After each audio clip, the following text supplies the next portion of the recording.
My talk has evolved. I'm not here to try to sell Malta as a jurisdiction. I was initially going to talk about 7 pillars of investing in ICOs, but then this morning in the show I realized there's a much better topic here.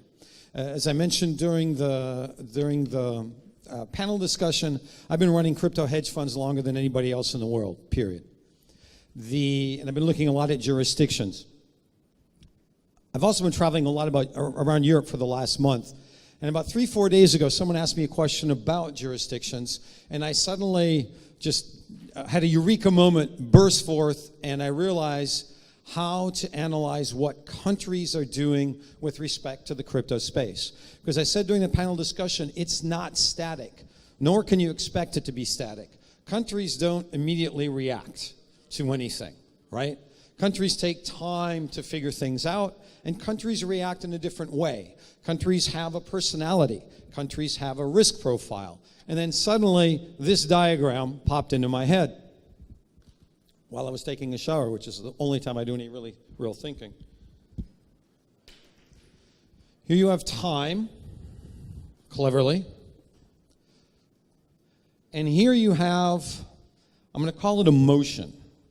It's not exactly emotion because it's countries involved. We can call it, if you'd like, intensity. Intensity of their behavior and their reaction. And this is, I don't know, can you even see this? This particular marker is so faded. Try it again. All right, here we go. So again, this is time and this is intensity. So there are roughly 5 phases that virtually every country on the planet Earth has gone through or is going through with respect to crypto. And there are a couple of exceptions. We'll talk about that. The first phase is ignore it. And that phase lasted in most countries until about 18 months ago. It was not the case with China because suddenly crypto had such a large footprint in China versus most other countries. So the timing here is slightly variable. The second phase, and I'll make it a little bit melodramatic, but not terribly, and that is panic. Countries don't know what to do, but there's all this money that's suddenly being sucked into this black hole called crypto, or these multiple little black holes called ICOs, and they don't know what to do. They panic.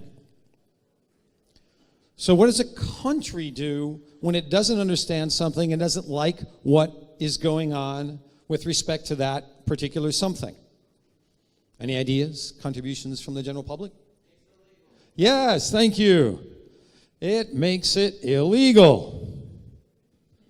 You can't do that no more. Whether that's driving an autonomous vehicle, and by the way, this diagram I realized works for any new technology that has significant risks. Whether they be financial, such as crypto, or to life and limb, such as autonomous vehicles. You have one accident, it's illegal, stop. Right? One fraud, it's illegal, stop. It's the reaction of any bureaucracy to anything that it doesn't like. Then we get to another interesting phase, which in this case is understanding. The government starts to figure out what's really going on. In this case, it was a bunch of crypto guys that started being advisors, such as Abdallah, to fiat governments, right? Fiat meaning, in this case, not the company in Torino, but anything that is, not just money, by the way, anything that is done by government order. So, after they made it illegal, to varying degrees, because it's hard to make something illegal when you really don't understand it, governments start to get advice from other folks and start to understand what's going on. So you have things like the Bitfinex hack, where you had, what at the time was about $36 million worth of Bitcoin stolen. Now it's a heck of a lot more. And Bitfinex come out with something, with another token that, RRS, recovery rights, that will have value provided Bitfinex ever gets those tokens back. Now, this is fascinating. There was a theft. It is now one of the larger thefts in the history of the human race. And we know exactly where the stolen goods are. They're in a wallet. on the blockchain. Anyone who has 3 seconds to do a search can find exactly where the stolen goods are. And they ain't moved. Which is also interesting, because there are not many places where there's been a crime, a theft. You know where the stolen goods are, and there's not a bloody thing you can do about it. Because they're all in that wallet. Now, no one will deal with that wallet. Question where you could take that wallet and sell it to somebody for, on a flash drive, because contrary to what many people think, far from all crypto transactions are recorded on the blockchain. So when you look at that situation, you see, hey, wait a minute, there are actually advantages from strictly, say, a law enforcement point of view to crypto. Is BTC, is Bitcoin anonymous? Hell no. Wonderful University of Manchester study that just matched up URLs to wallets, and in over 70% of cases was able to specifically identify the person behind it. So you have Zcash, so you have Monero, or Darkcoin, or whatever you want to call it this week, as branding suddenly hits the naming of cryptocurrencies. So that understanding comes by, and people start to realize, governments start to realize, hey, this isn't so bad. And about this time, there's an interesting bifurcation that happens. We go 2 different ways. First, we go to the blockchain. Then we go to cryptocurrencies. To explain this, let's go back to the meaning of token, right? Token is just a little round imitation of a coin. It can be made of wood. It can be made of metal. Everyone uses tokens from subways, from underground systems, to amusement parks, although now they've been replaced. They've been upgraded and replaced as well. Go back to token ring, Ethernet, bunch of computers connected on a wire. They have to identify each other. They have to send data around. They send data in a little packet. The folks who designed that system decided to call that little packet a token. That's where the word token comes from in this case. A token is simply an information packet. Tokenizing a lot of things. You want to get excited, look at blockchain on the delivery chain, right? Blockchain on the supply chain. Fabulous stuff, which is why Maersk has an $800 million project going on right now to blockchain its shipping records. Fantastic use case. Tokenized, totally tokenized. You need tokens to run the blockchain. You don't need cryptocurrencies, a term I hate, crypto assets. You don't need crypto assets to run a project on the blockchain. On the other hand, you do need a blockchain for any crypto assets. People can tokenize many things. In fact, it's harder to list businesses that won't be revolutionized by the blockchain and tokenization than it is to list those that will be. Take the NASDAQ. It's tokenizing settlement, right? Because T2, T3, trading settlement in 2 days, trading settlement in 3 days. That's a long time. You can trade very quickly, but you can't get your money back until the settlement has taken place. It is not marketing its token. That token has no value. There are no price drivers for that token. T0 is trying to market its token, which is why it's also turned into one of the longest and least successful tokens in history, notwithstanding the term sheet that was just signed. So the understanding comes, and suddenly governments realize, this isn't such a bad idea. We could put election results on the blockchain. We could vote on the blockchain. You have an idea I came up with this, just brainstorming with a large law firm in Switzerland a week and a half ago, BBID, biological blockchain identification. So you walk into a store, you pick up the goods you want, and you walk out. You identify it on the way in, the goods are scanned as you go by. Maybe it needs RFID, maybe it doesn't. Revolutionizes shopping. You don't ever need to do anything. That's assuming you want to go in and physically pick it up, which is a whole different question. So understanding starts to come by, and then what do you get? You get the holy grail of this conference, which is regulation. These are the 5 phases that governments go through. Now, if you take a look, use some examples. China, as I mentioned earlier, they ignored it for a little while. There was so much activity in the crypto space, so when a subsidiary of China Telecom and a subsidiary of Alibaba, these are misreported in a lot of cases, as the 2 principals, but they were in each case subsidiaries, decided to accept Bitcoin. Bitcoin goes nuts. Bitcoin, not crypto specifically. So PBOC, the People's Bank of China, goes through a dozen iterations of ways to prevent people from having any freaking thing to do with crypto, and basically succeeds in China. Of course, regulations that prohibit something only affect three categories of people: the poor, the lazy, and the ignorant. Everyone else can get around regulations, as everyone in China has done. Nevertheless, the percentage of Bitcoin sales went from a peak of 99% in yuan to currently 1% in yuan, because nobody can use renminbi to buy cryptocurrencies anymore.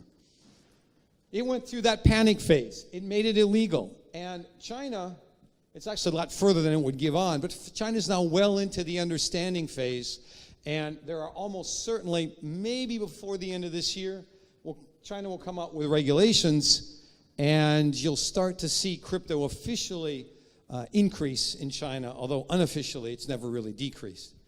Take a look at the United States. Panic is a bit overstated here. Let's call it concern. But it went from ignore it to concern it.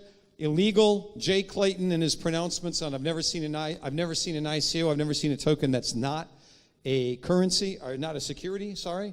Understanding is starting to come there, and you'll see regulations. But in the US, regulations are probably 2 to 3 years out. Because one of the individuals here said, hey, we have laws on our books that can cover money handling and securities. Why do we need anything more? And to some extent, that's true from a very, very high altitude.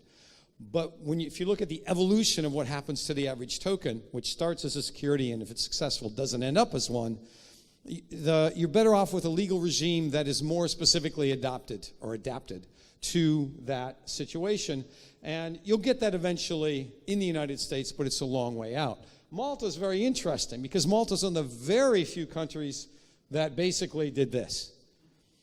It never went through the panic illegal understanding phase. It went straight to the understanding phase. Here I'm going to diversify just a little bit, and I need a note here because I was looking at this and I drew this, and I suddenly realized that this looked to me like the 5 stages of grief, right? Denial. I had to look up. I remember some of these, but I don't remember them all in order. So denial, anger. So denial, ignore, okay, we're not too far away, right? Anger, panic, bargaining, make it illegal, depression, understanding, and acceptance, regulation. It doesn't match perfectly, I'm not saying it does. But just like the 5 stages of grief have different durations for different people, and some people will occasionally skip a phase, it's what you're seeing with countries right now. So different countries go through different phases in different periods of time and occasionally skip them. Japan, to me, is a fascinating example because Japan has had, in monetary terms and almost in absolute terms, more hacks than any country in the world. Yet, as far as I know, there's never been a serious proposal to make it illegal. So Japan did this. It's actually in this phase here. Japan went through that in a very interesting way considering the threats that were there. South Korea, fascinating example. South Korea goes through ignorance, clearly hits panic, and has a law about to go on its books that say dealing with crypto exchanges are going to be illegal. 200,000 Korean salarymen in 48 hours send a petition into the government saying don't do that. South Korea has more of its working class that owns crypto than any other country in the world. 55% of the people who earn a salary invest in crypto. So South Korea flipped completely, the fastest volte-face I've seen from any country in the crypto space. And now they blitzed through the understanding phase, and they've already put at least one regulation. There are a whole bunch more that are following behind it. We'll see what happens with how quickly it expands, but because it was so popular, the government literally could not take action against crypto. You can take any country in the world, and it fits with remarkable ease on this diagram. And I'm going to publish another article. I do a lot of that in CoinDesk on this shortly, because it's something worth analyzing when you take a look at where a country is here and where you want to put your crypto-based business of any sort. Again, I run a number of funds, and as a U.S. person, we are now getting excluded from more and more ICOs. A year ago, it was about 10% of ICOs. Right now, it's about 50%, 60%. This is anecdotal, not scientific. But I expect it to hit 80 or 90% because unless you can fall under a security definition or exemption in the U.S., and if you fall under a definition, you're going to have to jump through a lot more hoops, why bother? The United States now is about 24% of GDP on a PPP basis. On a purchasing power parity basis, it's about 13%. There's a lot more money outside the United States. You don't pay the high price you did at the end of World War II when the U.S. represented 40% of GDP and everybody else was basically poor. Can you shut that door, please? Thank you. Whenever everybody else was basically poor and the only risk capital you had was in the U.S., we're in a very different situation now. There's a lot of risk capital around the world, so people are ignoring the U.S. And as someone mentioned on the panel, there's a lot of forum shopping going on now. It used to be you want to go to a different court to find laws for your jurisdiction, good laws for your case. Now people go from country to country, particularly with globalization, particularly with the internet, particularly with the international teams that you find on ICOs in particular. Everyone just decides to pick whatever's the best country. And right now, it clearly looks to be here. We'll see whether that lasts. I think it has a good chance of lasting here. But again, my motto in this space, jurisdictional diversification. With that, any questions? Sir.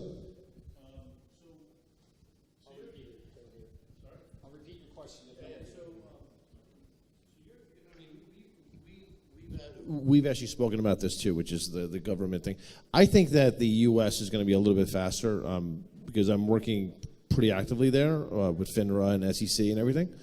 But FINRA, SEC, IRS, CFTC. Right. What is it? What is crypto in the United States? Right? It's a property, security, commodity. Right. You know. I think that they don't. I think they're starting to understand the evolution of a token. That eventually it's not a security any longer. Wait. No. I categorically disagree. Get Jay Clayton in this room and let's talk about it. Ain't happening.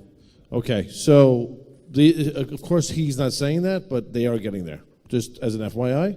Now that said, I am actually doing a kind of utility token for one of my partners, firms, which is it's a SaaS platform for investment banks to actually issue the STOs. But the utility token will be in Malta. And the reason why, and the main reason why is because the utility token is a true kind of utility which has to be used for the commission basis to trade and to route orders. We're all exchange guys that are building it. And what's really interesting is we're using Malta. Wait. Stop. You're supposed to be asking me a question, not explaining what your project is, dude. That said, because you know what, it's complicated. So I just wanted to make sure. Well, maybe we should put it to the side because there are a lot of other people who want questions. So my main question is, when do you think we're going to see the kind of ability for a global type of approach to routing, trading, and like right now we have a lot of. Let's stop. That's a good question. When are we going to see global intercompatibility? Answer: never. In the fiat space, you do not see it. The fiat financial space has been around since the East India Company first issued stock in the 16th century. It is not going to happen. Let's take some statistics. The better you understand the fiat space and fiat financial history, the better off you are. How many currencies were in the United States before 1863? 8,000. That is the Smithsonian Institute that gives that answer, not me. 1863, Lincoln passes a law saying there's only going to be $1 in the North at worst because we're in a fight with the South. And so the U.S. dollar dates from 1865. If you look at Switzerland, if you look at Germany in particular, had hundreds of currencies. How many fiat exchanges are there today? There are over 1,000 fiat exchanges because you're looking at stocks, bonds, commodities, FX. How many exchanges are in any given country? Depends on the size of the country. Look at the United States. There used to be hundreds in the U.S. alone. There are still dozens. There is absolutely no unity of structure, regulation, procedures, or reporting in any major financial market in the world. And there is, God knows, absolutely no unity of regulation. That includes the FX market, although that's the one that's actually the closest. So when is crypto going to have that? Never. Fiat doesn't have it. And it's not in the interest of every government authority to have unified regulation because they want to fight for business. Governments fight for business just like business does. Why do you think we're in Malta today? I would agree with that. The one thing I wanted to comment on, though, was the oft-heard Jay Clayton. And I think, by the way, and I've said this when I've spoken at other events, some as well say it at my own, I think the SEC has been horrifically irresponsible in not doing what they do in every other industry, which is to go have public hearings and then have proposed rules and then have more public hearings and then have final rules. If you look at the SEC.gov, under proposed rules, under public hearings, you'll see nothing on crypto because there's been nothing.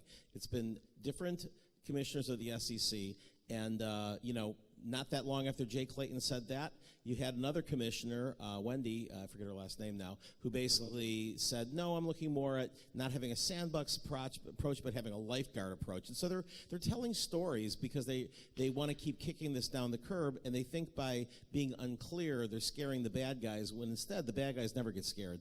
They just adapt. The good guys are the ones who are now doing things like saying, well, I know I have a utility token, but my lawyer said I'm going to go to jail. So even though I'm not giving him any equity, I'm going to spend a lot of money, even though I'm never going to file an earnings report because I'm not a security, but I'm going to do this, and now I won't be able to. We're going way down the U.S. rabbit hole. I understand. I just wanted to make one point about Clayton, and that is that quote. So one of my clients that I've worked with from the beginning is the Chamber of Digital Commerce. Perry M. Boring sat down with Clayton and said, so tell me how many ICOs you actually have looked at to make that statement. And he said, only the ones that have been brought to me for enforcement actions. That's like saying that every black person or Mexican that I've met is a criminal because the only place I've looked is in jail. So let's break this down in one way, but let's also make it more universal because this conference isn't about law in the United States. One of the interesting things that happens in most countries, particularly OECD countries, including every member of the EU, I'm pretty sure, is that you have a legislative branch and you have an executive branch, right? And the executive branch is responsible for enforcing laws. The legislative branch is responsible for enabling laws. So what you're seeing now where you have difficulties, including in the United States, is where you have the executive branch enforcing the laws. The executive branch, however, is responsible for interpreting, but it's not responsible for creating new laws. That's going to take a while because that's going to be done in the United States through Congress, and that's going to take a long period of time. I stand by my 2 to 3 years, but heck, who knows, right? In Malta, there are 400,000 people on Malta. It has, I think, 65 people in its parliament, which really strikes me as a lot of people for 400 grand, but it ain't my decision. Malta is a relatively small country in terms of population and certainly in terms of geography. It actually functions very well together. Anybody know when the first human remains, or how old the first human remains on Malta are? It's fascinating. The history of the island is fascinating. I encourage you to look at it. 7,400 years ago, that's the date of the first human remains on Malta. People have been parked on this small island for a long time. They work very, very well, remarkably well together. Look at was it 1565 when Suleiman the Magnificent tried to throw the Order of St. John's out of here, just like he did out of Rhodes when he was a young man. And the Siege of Malta is a wonderful story. The Germans tried to do it for 2 years, 3,000 bombing raids. I don't mean aircraft, I mean full raids over 2 years, and they were never able to take the island. Churchill called it the unsinkable aircraft carrier because if you look at the Mediterranean, it's two pieces, one off center from the other, and Malta controls the access between the two. An amazing island.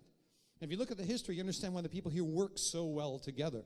While it's so nimble, why it is so cooperative, why you have somebody like Abdallah here who could find a job at any bank in any other country in the world, and he decides to spend his time on Malta. Amazing place, fascinating place, nimble place, works very well together. So it's one of the nicest things you could say about a government that runs efficiently. I mean, it's got its issues like everybody else, but it's way ahead of the world right now in the crypto space because, why? The legislative branch works well with the executive branch. If you look into the history here, most people a month ago did not expect these three most recent laws, right? Laws number 4, 5, and 6 passed in Malta, to be signed into law until September. I spoke with a lot of people here 3 weeks ago, and that's what they expected. Suddenly, they were signed much more quickly than initially expected. That is an amazing development. It's only possible in a country where people cooperate and where they work well together, such as in Malta. In the United States, it's an entirely different, 300 million people, it's a harder thing to run As Charles de Gaulle said about the French, how can you possibly control people who have 400 kinds of cheese? Any other questions? Là, on va discuter, pardon, après. Une autre question aussi, over here. Oh, I'm John Christmas from Directors Chambers. You mentioned an aspiration to create a Sharia-compliant fund, and I'm wondering, in the whole world, are there particular domiciles already where they have the framework for setting up a cryptocurrency fund which would be recognized as Sharia-compliant? And do you think a country which is not Muslim could become a leader in this area? And what would we have to do to become that? Okay, the answer to the first question is clearly no, because you have two different verticals. You have governments, and then you have Islam. Islam is fascinating because it doesn't have a pope.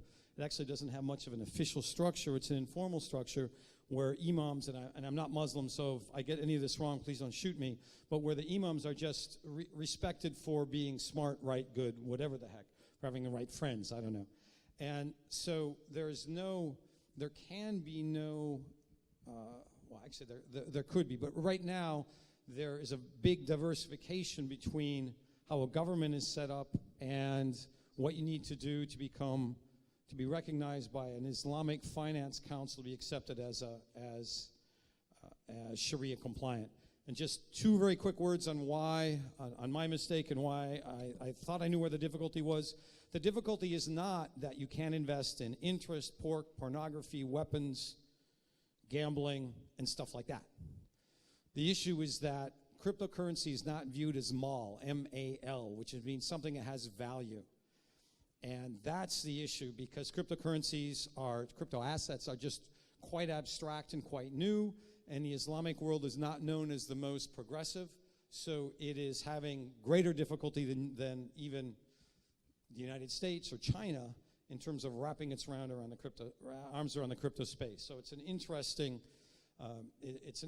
conundrum. Your second question as to whether a government could ease the framework for a Sharia-compliant fund, it would depend completely on that government's relationship with Islam. Even if, say, Malta is not an Islamic country, if there were a respected, that's the key, Islamic Finance Council, and these are the imams who rule on whether a given financial product is Sharia-compliant or not.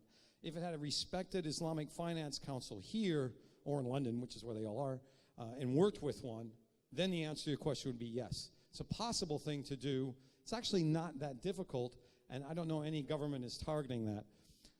In terms of Abu Dhabi and Dubai, which are the two, ADGM, the Abu Dhabi Global Market, Abu Dhabi actually has a decent crypto framework, and it's expanding it, not quite as quickly as Malta is, but it ain't bad. And DIFC, the Dubai International Financial Center, because Dubai is known as a center of finance. However, it's not passed really any crypto laws, certainly not like Abu Dhabi has. Interesting, ADGM and DIFC are both governed by English law, not by Sharia.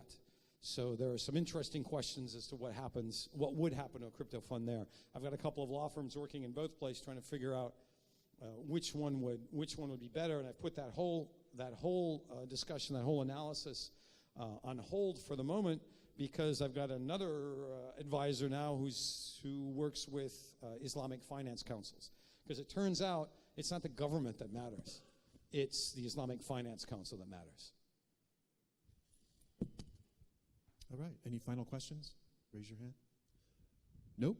In that case, let's give Tim a big round of applause. Nicely done.